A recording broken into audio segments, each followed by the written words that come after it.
Social media पर आज के समय में एक ही शब्द हम लोग देख पाते हैं कि हम इस घटना की निंदा करते हैं। We want justice. उनको फांसी की सजा मुकर्रर करे। अंकिता के हत्यारे को फांसी दो, फांसी दो। We want justice, we want justice. बहन हम शर्मिंदा हैं। कब तेरे जिंदा है। एबीवीपी अखिल भारतीय विद्यार्थी परिषद मेहरमान नगर इकाई के बैनर तले विद्यार्थी परिषद के विभाग संयोजक दुमका सह प्रदेश कार्य समिति सदस्य सौरभ कुमार झा जी की अगुवाई में दुमका की अंकिता सिंह के साथ हुए अमानवीय कृत्य जिसमें उनकी मृत्यु हो गई, उन्हें डाक बंगला मेहरमा में श्रद्धांजलि दी गई। इस श्रद्धांजलि सभा के कार्यक्रम में 2 मिनट का मौन रखा गया, वही कैंडल जलाकर श्रद्धांजलि दी गई। मौके पर सौरभ कुमार झा जी, सत्यम कुमार जी, सन्नी कुमार जी, अविनाश कुमार जी, कार्तिक कुमार जी, मयंक कुमार जी, आयुष कुमार जी, सुमन कुमार जी, उमेश कुमार जी, पंकज कुमार जी, प्रकाश ठाकुर जी, नवल किशोर मंडल जी, शुभम प्रताप आर्या जी आदि मौजूद थे। इस वक्त हमारे सामने मौजूद हैं एबीवीपी के फायर ब्रिगेड छात्र नेता सौरभ झा जी। सौरभ झा जी, हमारी और आपकी बहना अंकिता सिंह जी के साथ दुमका में जो दुर्व्यवहार हुआ उनके बारे में आप बताएं। देखिए, ये एक सभ्य समाज की जो हम लोग कहते हैं, सभ्य समाज की कल्पना करते हैं, ऐसे समाज में ये काला धब्बा है कि कोई बहन अपने घर में सोई हुई है और उनको नहीं पता कि उनके साथ क्या होना है। उनके ऊपर पेट्रोल छिड़क के उनको आग के हवाले कर देना। पिछले 3 दिन से उनका इलाज जो है रांची रिम्स में हो रहा था और चौथे दिन वो बहन जो है अब नहीं रही हम सबों के बीच। ये अत्यंत दुर्भाग्यपूर्ण घटना है और हम लोग केवल निंदा तक इस घटना को सीमित ना करें। बिल्कुल बिल्कुल। सोशल मीडिया पर आज के समय में एक ही शब्द हम लोग देख पाते हैं कि हम इस घटना की निंदा करते हैं। We want justice.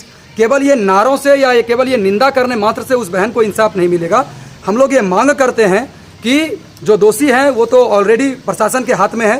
प्रशासन उनका मुकदमा फास्ट ट्रैक कोर्ट में चलाए और फास्ट ट्रैक कोर्ट में उनका मुकदमा चला करके उनको फांसी की सजा मुकर्रर करे, ताकि एक सभ्य समाज को जिस पर कानून पर आस्था है, भरोसा है, वो मिसाल हमेशा के लिए कायम रहे। बस हम लोग यही मांग कर रहे हैं और इसके अलावा हम लोगों का कोई भी मांग नहीं है।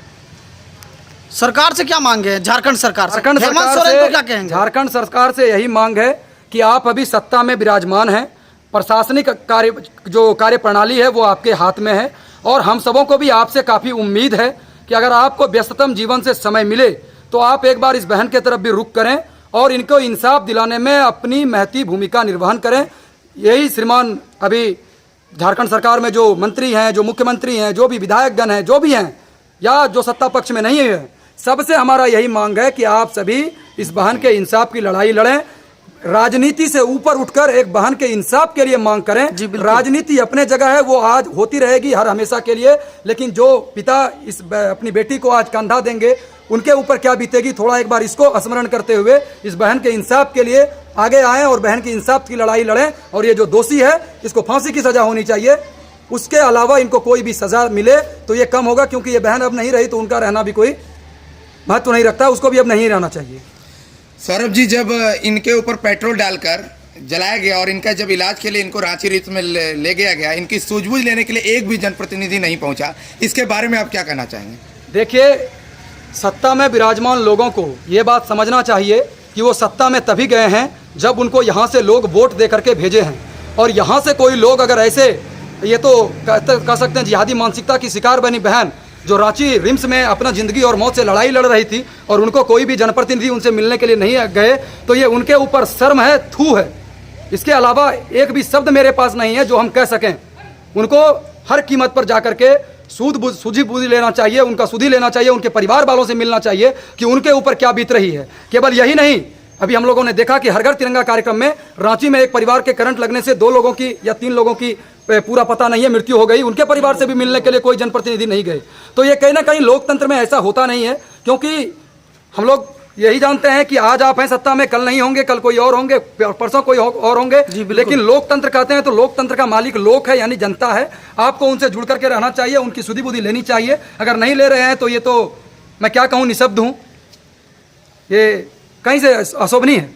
विपक्ष के लोग भी मिलने नहीं गए, इनके बारे में क्या कहेंगे? देखिए, मैं पुनः बोला, मैं बात को पुनः दोहराता हूं कि लोग सत्ता में रहे या सत्ता में ना रहे, मैं पक्ष या विपक्ष की बात नहीं कर रहा हूं, मैं सभी राजनेताओं की बात कर रहा हूं कि अगर आप अपने आप को राजनेता कहते हैं, समाज से उम्मीद है आपकी, समाज से आपकी महत्वाकांक्षाएं जुड़ी हुई है, तो समाज के लोगों के दुख दर्द में आपको शामिल होना चाहिए और समाज के साथ ही आपको कंधे से कंधे मिलाकर चलना चाहिए। राजनीति अपने जगह है, राजनीति नेता बनने से पहले भी आप व्यक्ति हैं और आप किसी न किसी समाज से हैं, तो समाज के दुख दर्द को आपको समझना चाहिए। अगर वो नहीं गए हैं तो ये उनके ऊपर लानत है। जी बिल्कुल। दिन प्रतिदिन इस तरह की घटना देशों में बढ़ती जा रही है, इसके रोकथाम के लिए आप क्या कहना चाहेंगे? सरकार से अपनी क्या मांग रखना? मैं सबसे पहले तो सभी बहनों से अपील करूंगा कि आप सबों के ऊपर आपके माता पिता के महती विश्वास है, भरोसा है।